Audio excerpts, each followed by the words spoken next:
In 1872, a young man set out on foot on a 500-mile journey across the state of Virginia.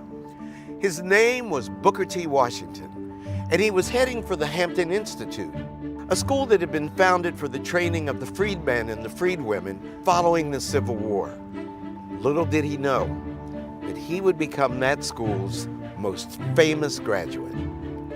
He takes both agricultural courses as well as academic courses. He excels at both, but he's most taken by the philosophy that African Americans should try to build economic power through industrial education.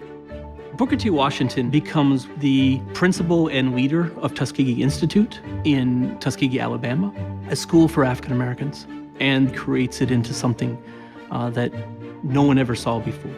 Under his direction, Tuskegee became one of the leading institutions of higher learning for African Americans in the country. His success brought him a great deal of national attention and launched him onto the lecture circuit. In 1895, he delivered his most famous and most controversial address. It became known as the Atlanta Compromise. The speech was artfully crafted to impress his largely white and extremely conservative audience. In the speech, Washington urged African Americans to focus on long-term economic development rather than continue to agitate for their civil and political rights. He thought that it was best for African Americans to gain an industrial education and ideally translate that into land ownership, business ownership, and build up institutions of their own.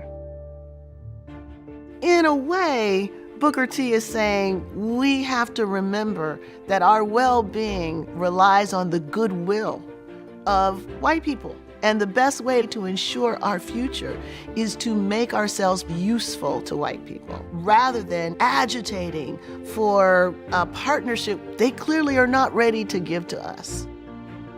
To his most searching critics, Washington was leading African Americans backwards towards slavery. But some of his behind-the-scenes efforts reveal a more complex picture.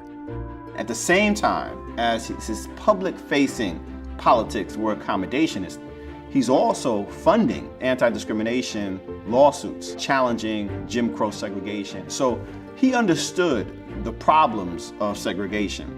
He was trying to find a way for the masses to survive and endure until the context changed.